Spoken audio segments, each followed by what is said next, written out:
میں رکشا چلاتا تھا اور میری بیوی بہت پڑھی لکھی تھی۔ اس نے مجھ سے شادی اس لیے کی تھی کہ وہ بانجھ تھی۔ اس کے پہلے شوہر نے اسی وجہ سے اسے طلاق دی تھی کیونکہ وہ اس کو اولاد نہ دے سکی۔ میں اپنی پڑھی لکھی خوبصورت بیوی پہ مرتا تھا۔ میں اس کے ساتھ بہت خوش تھا۔ پھر کچھ سالوں بعد اچانک وہ امید سے ہو گئی۔ ہماری خوشی کا کوئی ٹھکانہ نہ تھا۔ وہ روز مجھے ہاسپٹل لے جاتی اور 3 گھنٹے الٹرا ساؤنڈ کرواتی رہتی اور میں باہر بیٹھا رہتا تھا۔ میں بالکل جاہل تھا۔ وہ مجھے کہتی تھی کہ اتنی ہی دیر لگتی ہے۔ میں بھی بالکل انجان تھا۔ ایک دن بہت دیر ہونے کے باوجود باہر نہیں نکلی تو مجھے شک ہوا۔ میں نے جو ہی دروازہ کھولا میرے سر پر آسمان ٹوٹ پڑا۔ وہاں تو اس دن میں محنت مزدوری کر کے گھر پہنچا تو میری اماں مجھے بہت خوش نظر آئی۔ میں نے اس سے پوچھا، اماں خیر تو ہے، آج بہت خوش نظر آ رہی ہیں۔ وہ خوشی سے نہال تھی۔ میرے سامنے روٹی رکھتے ہوئے خوشی سے بولی، عدنان آج میں بہت خوش ہوں، اتنی خوش ہوں کہ بتا نہیں سکتی۔ کچھ مجھے بھی تو بتاؤ، میں نے حیرانگی سے پوچھا تو اس نے ہنستے ہوئے کہا، سمجھنا پتر تیری لاٹری نکل آئی ہے، تیری قسمت جاگ اٹھی ہے۔ میں سمجھا نہیں۔ میں نے کھانے سے ہاتھ روک کر حیران نظروں سے اماں کی طرف دیکھتا۔ پھر اماں نے بتایا کہ میرے لیے ان کے کسی دور کے رشتہ دار کی بیٹی کا رشتہ آیا ہے۔ لڑکی بہت خوبصورت، پڑھی لکھی ہے۔ شادی ہوئی تھی مگر ٹوٹ گئی۔ مجھے تو ابھی تک یقین نہیں آ رہا کہ کہاں وہ پڑھی لکھی خوبصورت لڑکی اور کہاں میں، ان پڑھ جاہل عام سا انسان جو محنت مزدوری کر کے 2 وقت کی روٹی کماتا تھا۔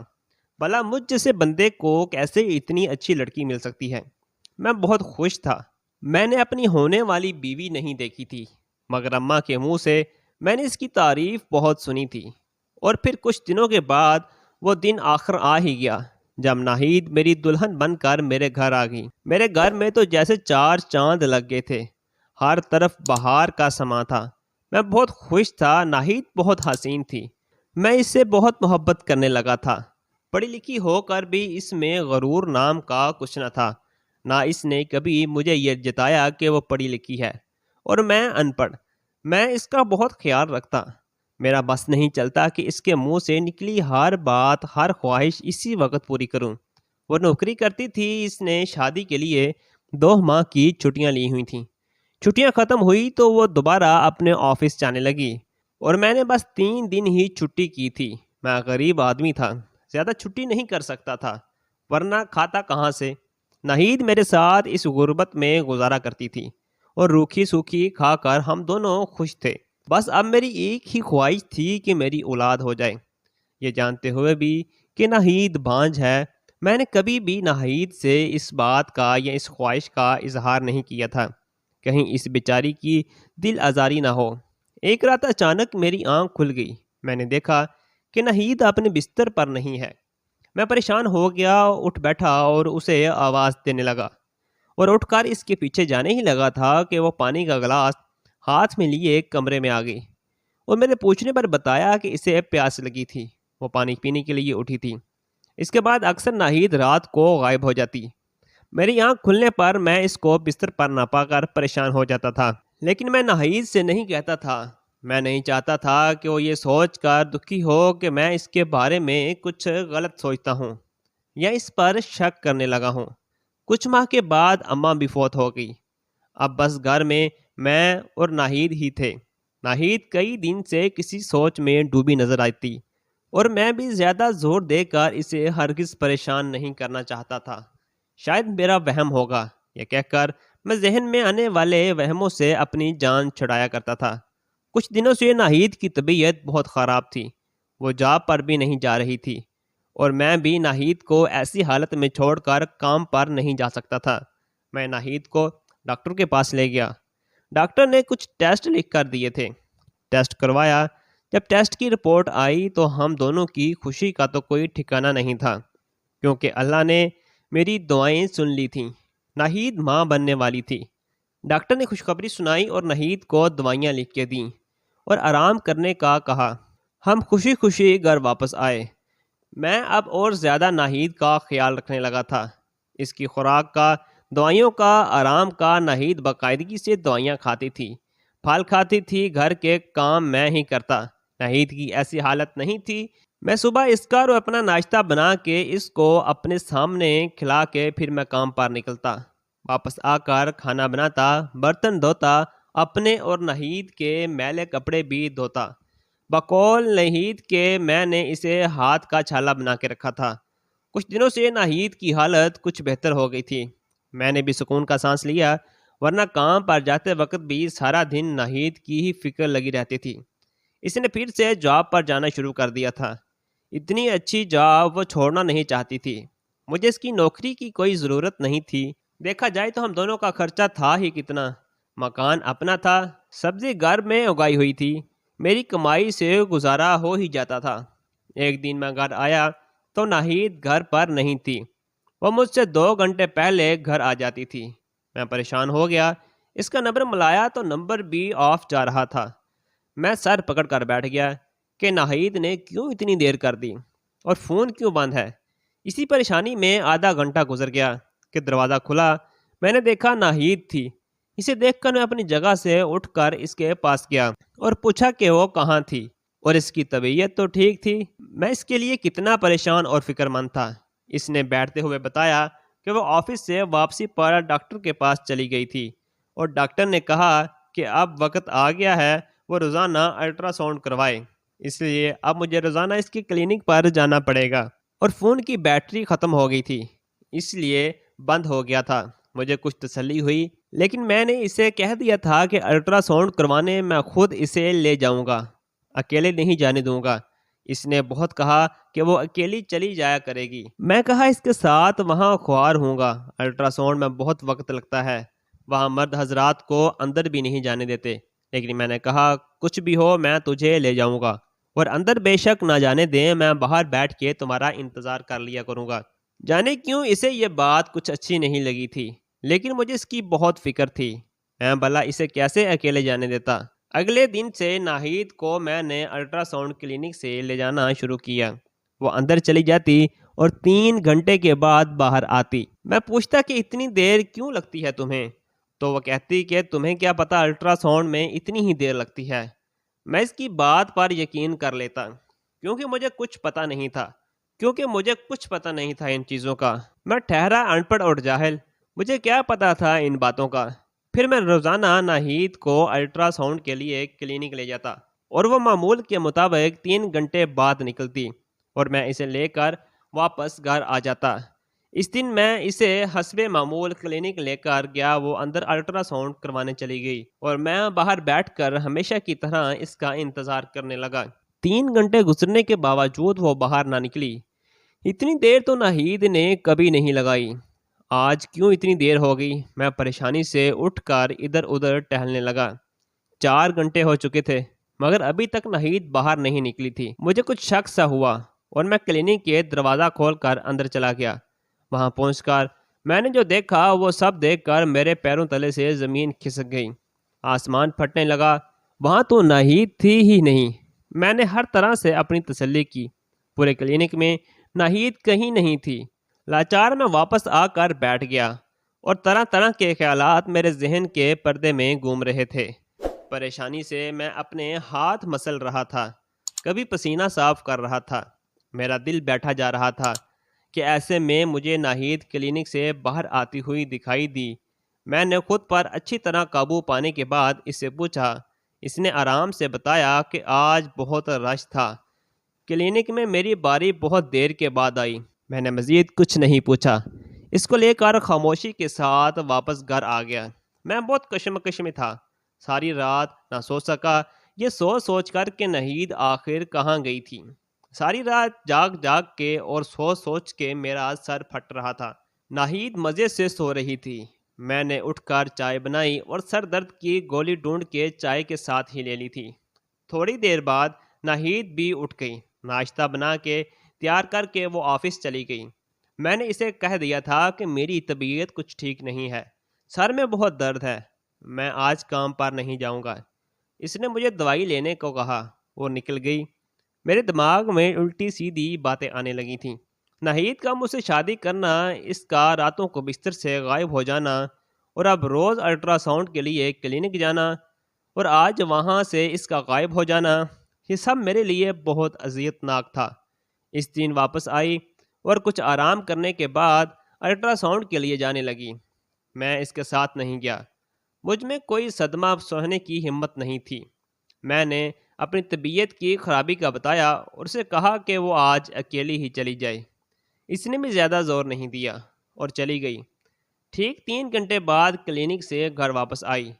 آج وہ کچھ بجھی بجھی سی لگ رہی تھی اور خاموش سی اپنے خیالوں میں گم سی بیٹھی ہوئی تھی۔ ایسا لگتا تھا کہ جیسے کوئی بات اسے بہت پریشان کر رہی تھی۔ میں اسے کافی دیر تک غور سے دیکھتا رہا۔ مجھ سے اس کا اداس چہرہ نہیں دیکھا جا رہا تھا۔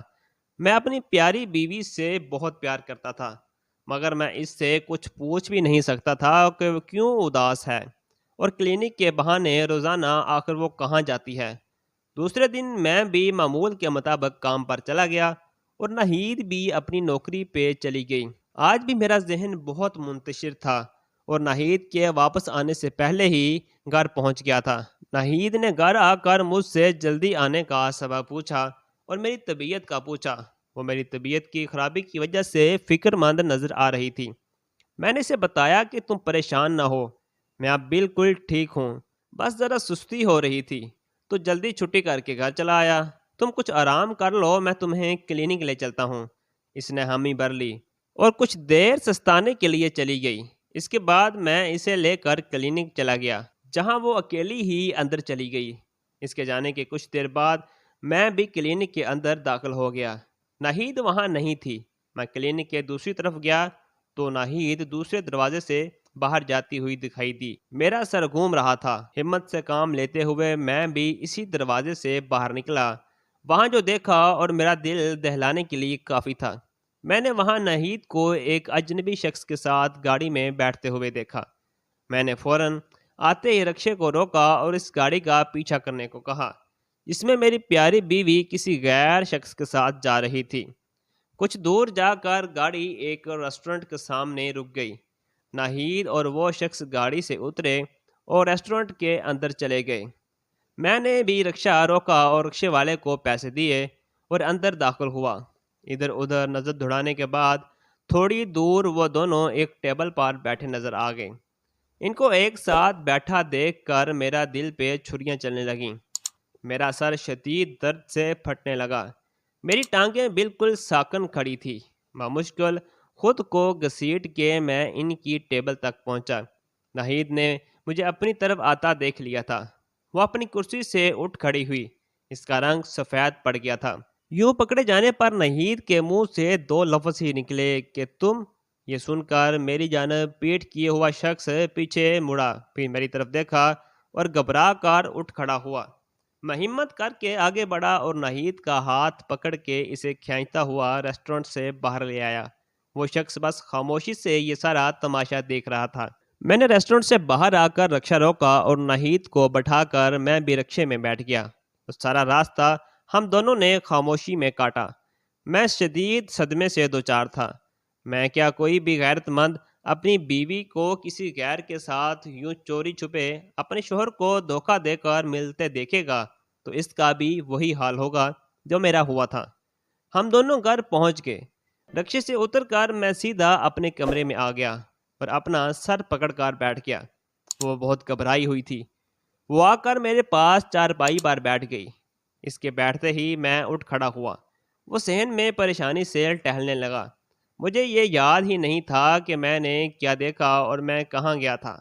ذہن میں بس ایک فلم چل رہی تھی کہ میرے ہاتھ بیچے ہوئے تھے، جسم کانپ رہا تھا، آنکھیں سرخ ہو گئی تھیں۔ ناہید سر جھکائے بیٹھی۔ کتنا وقت یوں ہی وحشت اور خاموشی میں گزر گیا۔ ناہید میرے غصے والی آواز سن کر سہم گئی تھی اور چپ رہی۔ میں اس کے پاس گیا اور اس کی طرف دیکھ کر پوچھا، ناہید کون تھا وہ جس کی وجہ سے تم نے میری عزت مٹی میں ملا دی، جس سے تم یوں چھپ چھپ کر ملتی ہو؟ تم نے مجھے کیوں دھوکہ دیا؟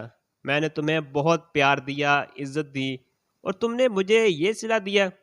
میں اس سے پوچھتا رہا مگر وہ ایک لفظ نہ بولی۔ تھک ہار کر میں نے اپنا سر اپنے گھٹنوں پر رکھ دیا، دونوں ہاتھوں کا گھیرا ڈھال کر رونے لگا۔ کتنی دیر میں روتا رہا، پھر ناہید کی لرزتی ہوئی آواز سنائی دی۔ پہلا شوہر تھا۔ میں نے ناہید کی آواز سن کر اپنا سر گھٹنوں پر سے اٹھایا اور حیرانی سے اس کی طرف دیکھنے لگا۔ ناہید اور شعیب ایک ہی یونیورسٹی میں پڑھتے تھے۔ دونوں کی سلام دعا شروع ہوئی اور دوستی میں بدل گئی۔ کچھ عرصہ بعد ان کی دوستی محبت میں بدل گئی۔ دونوں شادی کرنا چاہتے تھے، لہٰذا یونیورسٹی کی پڑھائی ختم ہوتے ہی شعیب نے اپنے گھر والوں کو ناہید کے گھر رشتہ مانگنے بھیج دیا تھا۔ ناہید کے گھر والوں کو ناہید کی پسند کا علم تھا، اس لیے انہوں نے شعیب کا رشتہ قبول کر لیا۔ مگر کچھ دن بعد منگنی کی تقریب ہوئی اور 6 ماہ بعد شادی طے پائی۔ ہم دونوں بہت خوش تھے کیونکہ ہم دونوں کی لو میرج ہو رہی تھی۔ خوشی خوشی شادی کی تیاریاں شروع ہو گئیں اور پھر شادی کا دن بھی آن پہنچا جب دونوں کو ان کی محبت مل گئی۔ ناہید بیاہ کے شعیب کے گھر آ گئی تھی۔ خوشی خوشی زندگی بسر ہو رہی تھی۔ دن مہینے سال گزرتے جا رہے تھے مگر ان کی محبت میں کوئی کمی نہیں آئی۔ بس کمی تھی تو صرف اولاد کی۔ ناہید کی شادی کو 5 سال ہو گئے تھے مگر وہ ماں نہ بن سکی۔ اس نے اپنا بہت علاج کروایا مگر ماں نہ بن سکی۔ ڈاکٹر نے کہا کہ دونوں اپنے ٹیسٹ کروائیں، پتہ چلے کہ کمی کس میں ہے تو اس کا علاج ہو سکے۔ تو ہم دونوں نے ٹیسٹ کروائے اور کچھ دن بعد شعیب ہاسپٹل سے رپورٹس لے کر آیا اور لا کر ناہید کو تھما دی اور کہا کہ میری رپورٹس بالکل ٹھیک ہیں مگر تم کبھی ماں نہیں بن سکتی۔ یہ سن کر ناہید بہت روئی، کئی دن تک بستر پر پڑی رہی۔ اسے بہت خواہش تھی بچے کی، وہ ادھوری عورت بن کر نہیں جینا چاہتی تھی۔ اس نے ہر چیز میں دلچسپی چھوڑ دی تھی، سجنا سورنا، کھانا پینا، گھومنا پھرنا، سب کچھ چھوڑ دیا تھا۔ شعیب کے بہت سمجھانے پر بھی وہ زندگی میں کوئی دلچسپی نہیں لے رہی تھی، ہر وقت اداس روئی روئی نظر آتی۔ پھر شعیب اس کی اس عادت سے بیزار ہونے لگا تھا۔ اسے پہلے والی ناہید چاہیے تھی جو ہنستی مسکراتی تھی، زندہ دل تھی۔ ایسا لگتا تھا جیسے ان کے پیار کو کسی کی نظر لگ گئی تھی۔ شعیب بہت کوشش کرتا کہ ناہید نارمل زندگی کی طرف آئے مگر ناہید اس صدمے سے چاہنے کے باوجود بھی نہیں نکل پا رہی تھی۔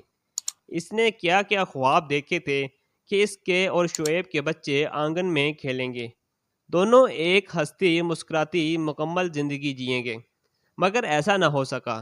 شعیب اس کے اس رویے سے بہت دل برداشتہ ہو گیا تھا۔ اسے بہت سمجھاتا کہ ہم بچہ گود لے لیں گے مگر ناہید کو تو اپنا بچہ چاہیے تھا۔ وہ کوشش کرنے لگی تھی کہ وہ شعیب کو اس سے کوئی شکایت نہ ہو، دل سے دکھی ہونے کے باوجود خوش رہنے کی کوشش کرتی۔ شعیب اس کے اندر آنے والی تبدیلی دیکھ کر کچھ مطمئن تھا۔ کچھ دن تک سب کچھ ٹھیک تھا مگر پھر اچانک گھر میں لڑائی ہونے لگی۔ بحث و تکرار، چھوٹے چھوٹے جھگڑے اب روز کا معمول بن گئے تھے۔ اس طرح دن گزرتے جا رہے تھے کہ ایک دن پھر ان دونوں کی کسی بات پر بحث شروع ہوئی اور بحث بڑھتے بڑھتے جھگڑے اور تکرار میں بدل گئی۔ دونوں بہت لڑ رہے تھے۔ شعیب اس پر چیخنے چلانے لگا اور غصے میں آ کر اس نے ناہید کو طلاق دے دی۔ ناہید کی آنکھیں پھٹی کی پھٹی رہ گئی تھیں۔ اسے یقین نہیں آ رہا تھا کہ یہ طلاق کے الفاظ شعیب کے منہ سے نکلے ہیں جو اسے بے حد چاہتا تھا۔ ایک اور صدمہ، اس کو لگا تھا کہ وہ زمین پر روتے روتے بیٹھ گئی۔ شعیب کو یہ بھی احساس ہو گیا تھا کہ غصے میں اس کے منہ سے کیا نکل گیا۔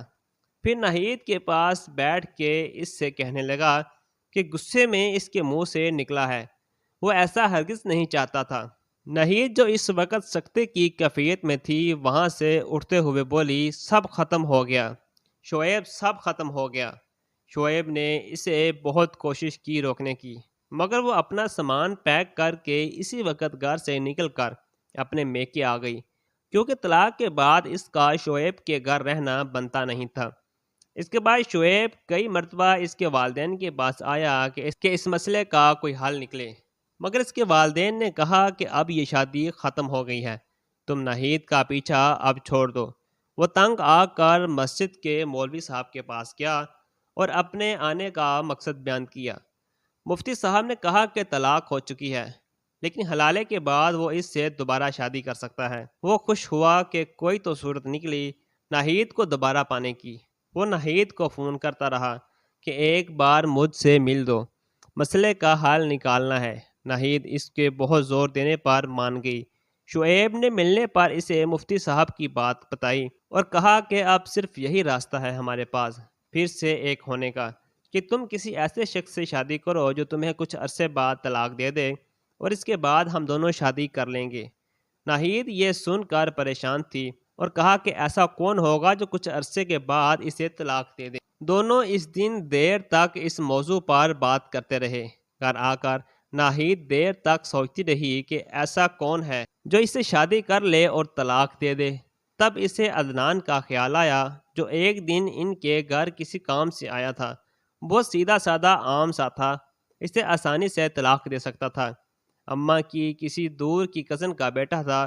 وہ لوگ بہت غریب تھے۔ اس نے اپنی اماں سے بات کی کہ وہ شادی کرنا چاہتی ہے اور وہ عدنان کی اماں سے اس کی بات چلائے۔ اماں نے کہا کہ وہ لوگ تو بہت غریب ہیں اور عدنان تو پڑھا لکھا بھی نہیں ہے، لیکن ناہید کے ضد کرنے پر اماں راضی ہوگی اور میں شادی کر کے عدنان کے گھر آ گئی۔ عدنان کا خلوص دیکھ کر میں بہت شرمندہ ہوتی کہ وہ اس سے بہت محبت کرتا ہے اور اس کا خیال رکھتا ہے۔ بنا کسی وجہ وہ کیسے اس سے طلاق لے لیتی؟ وہ سوچتی رہتی۔ روز رات کو شعیب اسے فون کرتا، میں پانی پینے کے بہانے باہر آ کر اس سے بات کرتی۔ وہ طلاق لینے کی بات کرتا اور ناہید کہتی کہ وقت آنے پر لے لوں گی، کچھ عرصہ انتظار کرو۔ وہ کچھ عرصے بعد اسے طلاق کا مطالبہ کرنے ہی والی تھی کہ اس کی طبیعت خراب ہو گئی اور اسے پتہ چلا کہ وہ ماں بننے والی ہے۔ وہ بہت حیران تھی کہ میں تو بانجھ تھی، میں کیسے ماں بن سکتی ہوں؟ وہ اپنی میکے گئی، وہاں سے پرانی رپورٹس ڈھونڈی جس میں لکھا تھا کہ وہ کبھی ماں نہیں بن سکتی۔ وہ اسی ڈاکٹر کے پاس گئی اور رپورٹس اس کے سامنے پھینک کر پوچھنے لگی کہ وہ تو بانجھ تھی، پھر ماں کیسے بن گئی؟ ڈاکٹر گھبرا گئی اور پھر شرمندہ ہوئی اور کہا کہ بانجھ تم نہیں بلکہ تمہارا شوہر تھا، وہ باپ نہیں بن سکتا تھا۔ اور اس کے کہنے پر اس نے وہ غلط رپورٹ بنائی۔ اسے یقین نہیں آ رہا تھا کہ کوئی اس کے ساتھ اتنا بڑا دھوکہ کیسے کر سکتا ہے۔